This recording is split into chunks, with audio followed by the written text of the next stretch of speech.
Comportement et relations toxiques. Il est en général peu commun que les gens soient assez bêtes pour se lancer dans une relation toxique. C'est plutôt quelque chose qui se révèle dans le temps. Un peu comme une addiction comme l'alcoolisme. Au début c'est que du fun, mais ensuite on a du mal à s'arrêter et on finit complètement ravagé. J'ai commencé cette chaîne en parlant de comment se remettre avec ses ex. Mais vous savez comme moi qu'il y a des ex avec qui on ne devrait jamais se remettre. J'entends certains me dire « je m'en fous qu'il me fasse du mal, tout ce que je veux c'est le ou la récupérer ». Et c'est comme si vous étiez en train de me dire « j'en ai rien à foutre que le train soit en train de brûler, tout ce que je veux c'est qu'il continue de rouler, peu importe dans quel état je termine. » Et même si ce que vous allez faire de mes conseils vous appartient, je pense qu'il est de ma responsabilité de vous dire quand ça devient dangereux. Parce que quand on est pris dans une relation, il est rare que nous ayons assez de recul pour nous rendre compte de certaines choses. Bien souvent, j'émets quelques retenues quand les gens me disent que leur ex était clairement un pervers narcissique. Il s'agit en général de la phase de la rupture où vous êtes en colère et pour soulager votre ego, vous seriez prêt à lui attribuer toutes sortes de maladies mentales. Alors bien sûr, je ne dis pas qu'il ne puisse pas en être un, mais la plupart du temps, ce n'est pas du tout le cas. Du style « mais tu te rends pas compte, il est allé se plaindre de moi à nos amis » ou bien « elle passait son temps à prendre des selfies ». Non, il y a une différence entre des maladies mentales et des traits de caractère. Vous avez aussi des personnes qui ne savent jamais dire ce qu'elles veulent, qui sont capables de vous dire à quel point elles sont bien avec vous, et le lendemain ne plus donner signe de vie. Encore une fois, on pourrait croire qu'il s'agit de perversion narcissique, mais il s'agit bien souvent seulement de personnes qui ne savent pas communiquer, qui ont peur de le faire, qui préfèrent fuir, plutôt que de vous dire ce qu'ils ressentent. Alors je sais, c'est grisant, mais vous ne pouvez rien à leur immaturité ou leur caractère.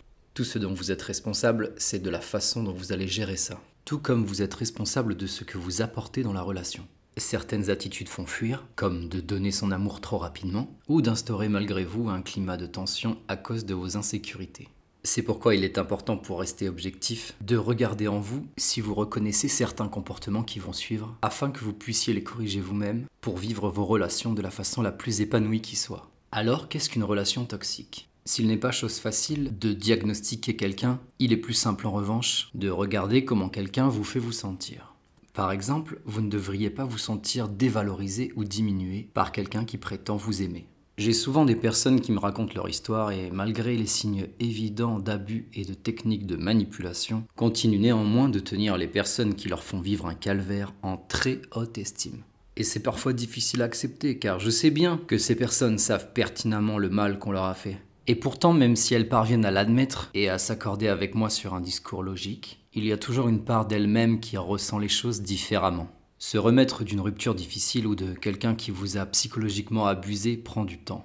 Alors, pour aider à faire le chemin pas à pas, nous allons voir quelques comportements manipulateurs que vous pourriez ou auriez pu subir dans vos relations. Donc il est rare qu'une relation commence toxique, parfois sans raison apparente ou comme j'ai pu le voir à la suite d'un certain événement, comme un engagement plus sérieux, voire comme un mariage, un emménagement ou la naissance d'un enfant, le comportement de l'autre se met drastiquement à changer et réciproquement la relation se met à empirer. Mais quand on s'est à ce point investi dans la relation, aussi bien au niveau émotionnel que temporel que financier, je comprends qu'il soit difficile d'admettre qu'il faille plutôt prendre de la distance que de fortement s'accrocher et essayer de trouver des solutions. Une relation implique deux personnes ayant du respect l'un pour l'autre et se valorisant, et s'apportant un soutien mutuel.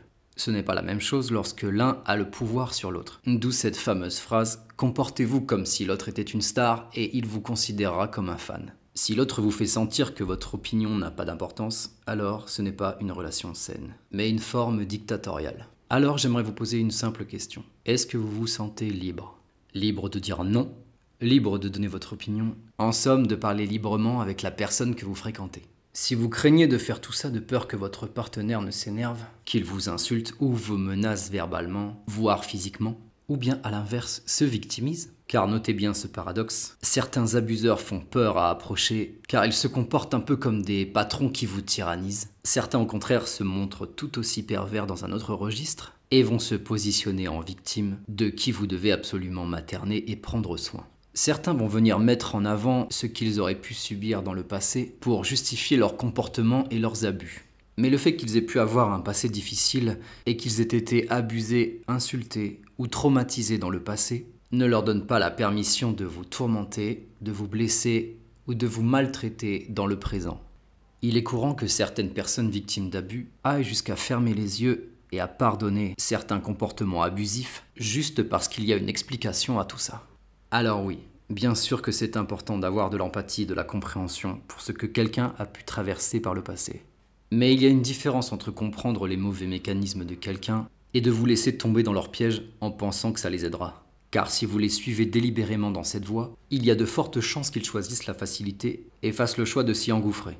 Bien sûr, tout le monde n'arrive pas avec le même bagage émotionnel, mais il est tout aussi respectable pour quelqu'un de dire « j'ai subi quelques traumatismes dans l'enfance, il se peut que je réagisse un peu excessivement à telle ou telle situation » dans un esprit de communication et pour aller de l'avant en travaillant là-dessus.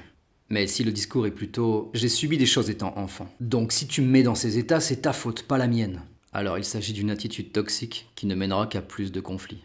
Et puis bien sûr, il y a le mensonge.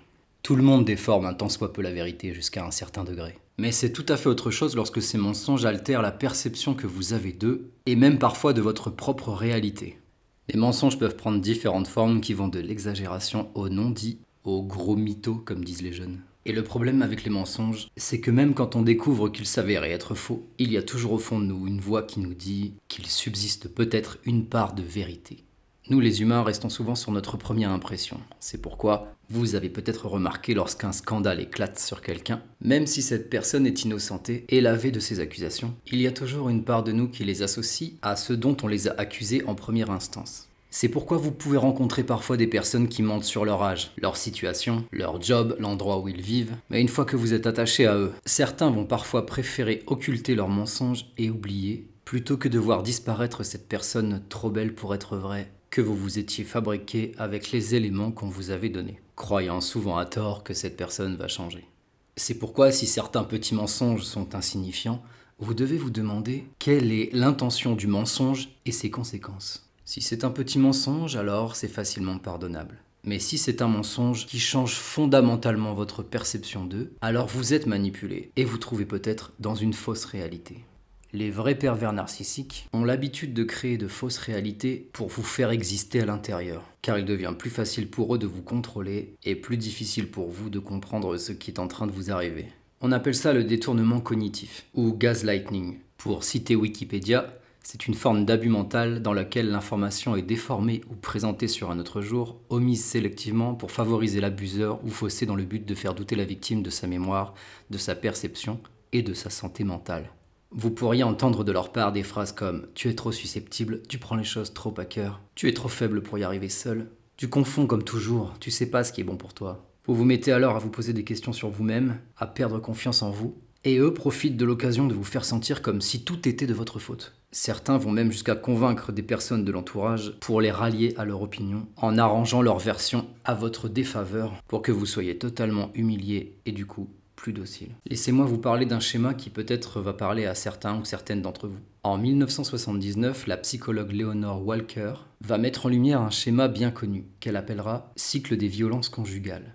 Dans la première phase, par ses paroles et ses actes, le conjoint installe un climat de tension, au prétexte de la soi-disant incompétence de l'autre. La personne qui subit doute alors d'elle-même, a peur de déplaire et de faire des erreurs, devient anxieuse et paralysée.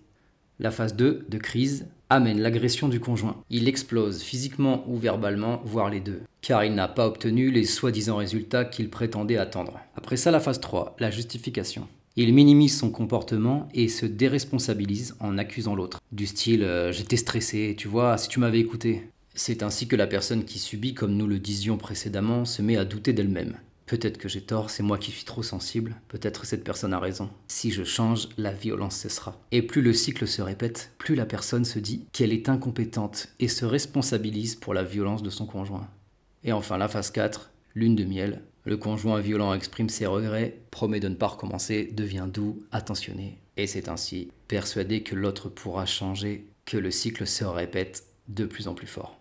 Suite à ça, il y a les personnes qui vont littéralement vous pourrir la vie, mais une fois que vous en sortez, ils vont tout faire pour que vous évitiez de vous reconstruire. Des crises de jalousie si vous avez le malheur de fréquenter quelqu'un, voire du chantage affectif, de la culpabilisation, de l'intimidation, des menaces, à votre rencontre ou à la leur, sous la forme de tentatives de suicide, ou menaces de le faire, parfois même à l'encontre des personnes auxquelles vous tenez le plus. Si après tout ça vous ne savez plus très bien où vous vous situez, posez-vous cette question.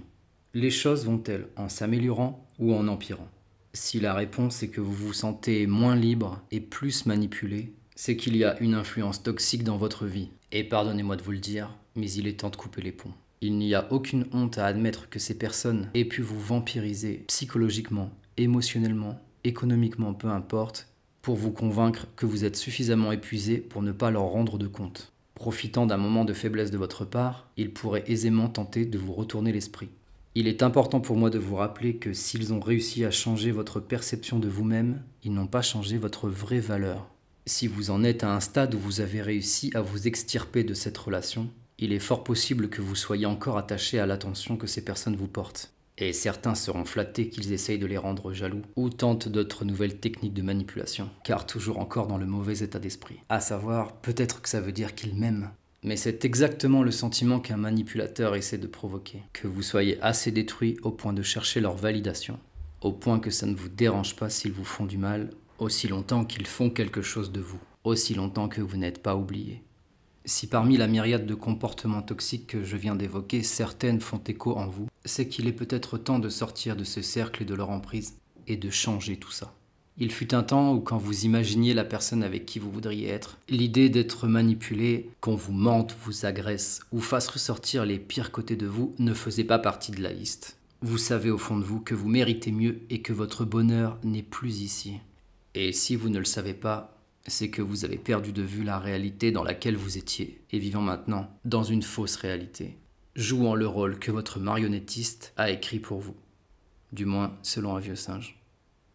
Si certaines décisions vous paraissent difficiles à prendre, sachez qu'il existe des associations pour vous accompagner. Vous trouverez quelques liens utiles sous cette vidéo. Si la situation l'exige, peut-être pouvez-vous envisager l'idée de requérir le concours de leur assistance ou de celui des forces de l'ordre.